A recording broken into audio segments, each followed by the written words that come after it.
chance to break my heart. Safely locked away, but now I got 1,000 bills to pay. Should've talked to you yesterday, but you never get a chance to break my heart. Safely locked away. I have nothing on my face whatsoever. It's Sunday fucking morning, and you're seeing it just for the kind of all as it is. So I'm just looking at my display. You're kind of seeing a bit of bag under the eyes, teeny bit of discoloration, I guess, from tanning a few weeks ago, being on holiday. So yeah, I'm gonna get right into it. So this is gonna be a really quick demo of this magic cushion.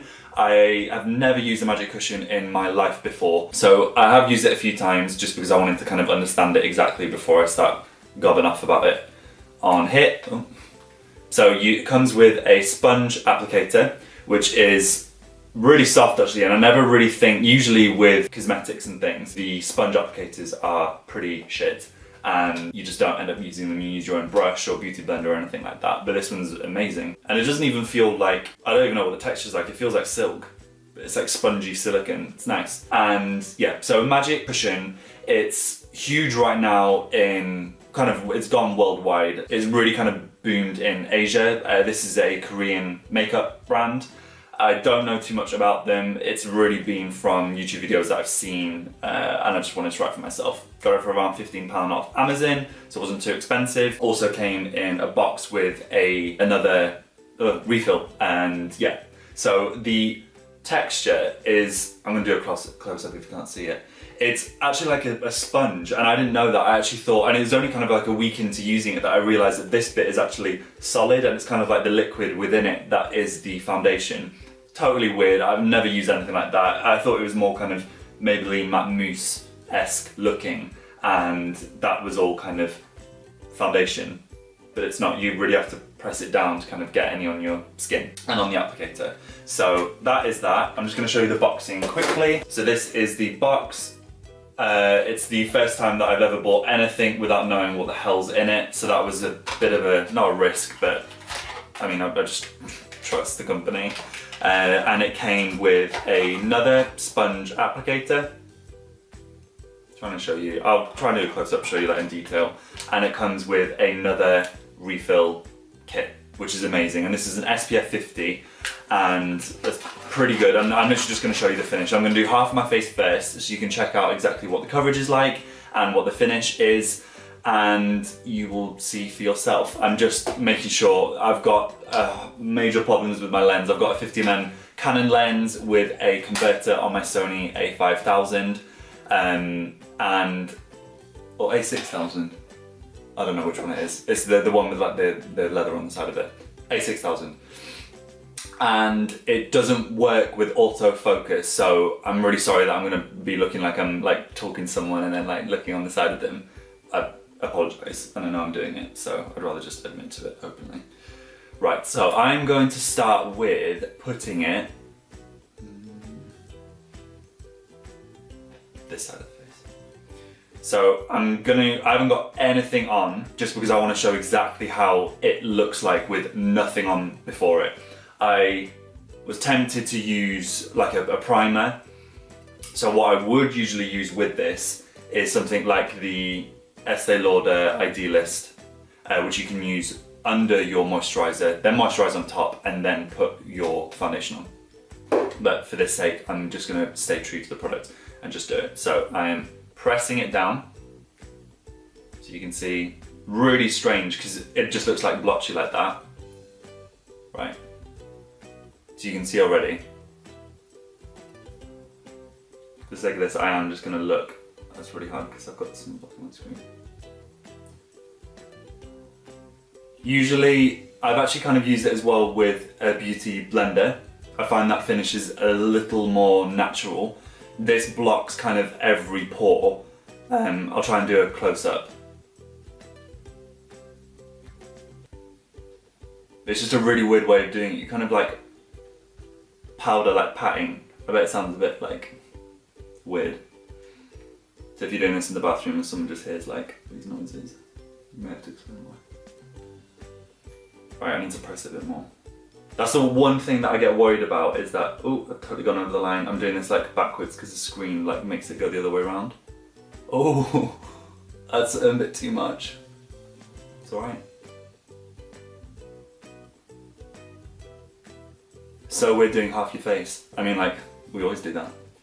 Well, no. Let's take it up into the ear. It's just a really weird way of doing it. So I'm just gonna say a little bit of how it feels, the texture. It doesn't feel like anything. It is, oh shit, wrong side.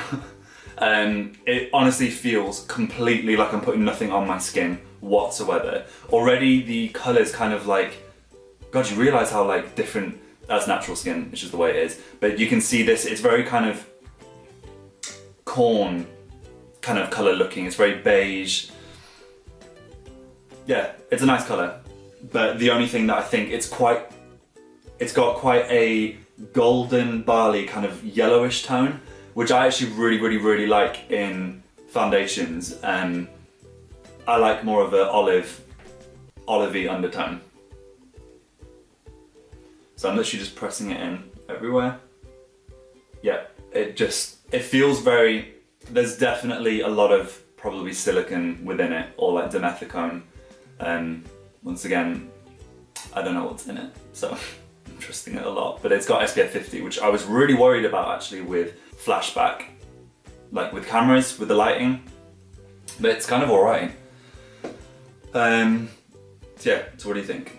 So this is the side with it, obviously, so it's very beige, it's very unified, it's very dewy. You would definitely need powder. Every time I've worn this, I've always used powder. I have always used powder when I've put this on. I feel like it sets it better, it makes a better finish. Yeah, the finish is awesome. And at the end of this, I will show you like a real close-up. So this is showing you with the applicator. So I'm gonna do a few close-ups.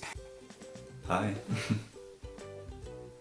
It always looks shit like under studio light. It's so difficult to try and get.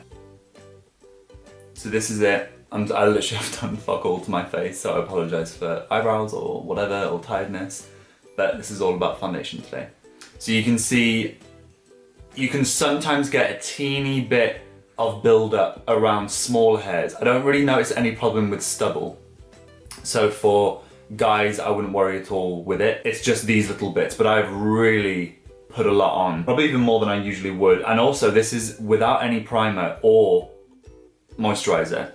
So, and this is also in HD and zoomed in and with really harsh fluorescent lighting. So it's always gonna look better.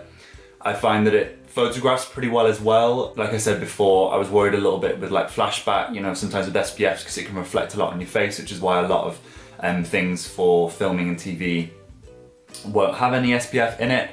But honestly, I don't really see too much of a problem with it. If you've got a bit of a tan, you're gonna need to compensate with some bronzer or check out if they've got some other shades. I may actually try it with a beauty blender on the other side. How about that? The beauty blender. Got it all here.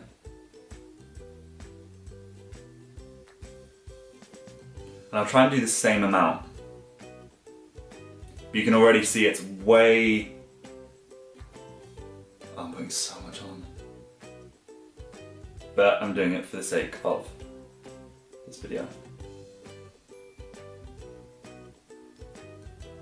So the reason that I left my stubble on is just to show guys that you can still wear it with it without it looking like cakey or fake.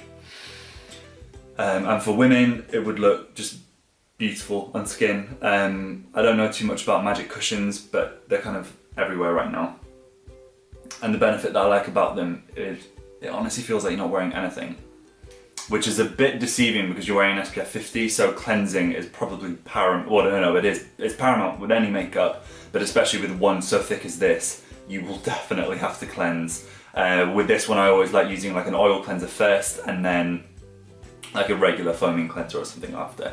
So that is with the Beauty Blender, and honestly, I prefer the Beauty Blender side. I'm gonna zoom in a bit.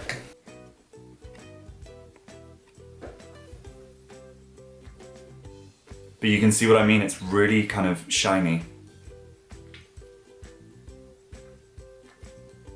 I'm caking it on just to show you, and then at least then you can see exactly what it's like. So this isn't for kind of the amount that you'd have for like groceries or something, this is like a full on like why are you out? So yeah, so let me know what you think. I like it. Yeah, let me know if you've used any magic cushions before and what your thoughts are. Obviously this one is one that I never thought I would be trying. I've always been a cream foundation, powder less so just because of my skin type being a bit drier.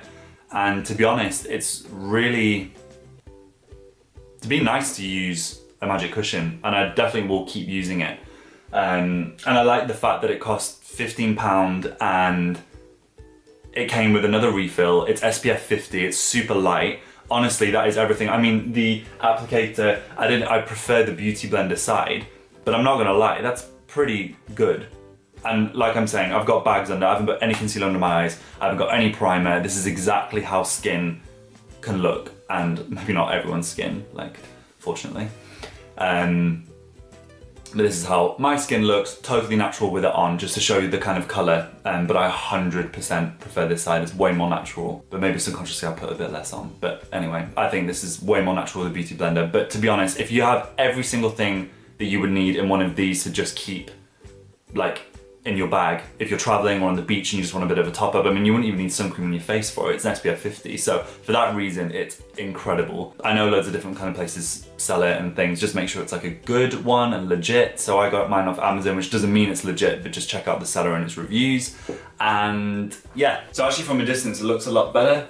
It's still dewy. I'm not actually oh, maybe I should put a bit of powder on. By the way, if you've never put powder on with a Beauty Blender, I think if anyone's watching this as a guy and you don't want to wear any makeup, but you don't want shine, oh my god, something like a pressed powder with a Beauty Blender in like a black or you know, whatever kind of colour you want, it's honestly all you need. There's days that I don't want to wear anything on my face and I would just wear that and no one in the world could tell, ever, because it's just translucent. So you don't need to wear like a coloured one. Obviously foundation looks maybe more obvious depending on your application. But I think that looks pretty good. I'm gonna put rouge on today. Shit, my nose is still like shining in the end. Cool.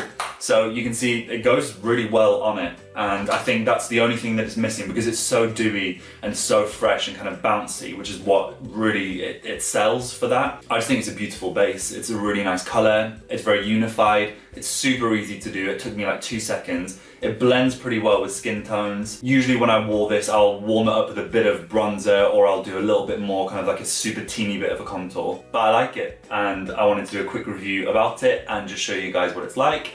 And yeah, if you've ever used a magic cushion or you think there's one that would be better for me, put a link and comment or whatever down below, and just, yeah, shout about what kind of things you like. Always like trying new things. If you're liking these videos and want to see some more, like and subscribe to the video, and I will see you guys in the next video. Have a lovely day. Bye.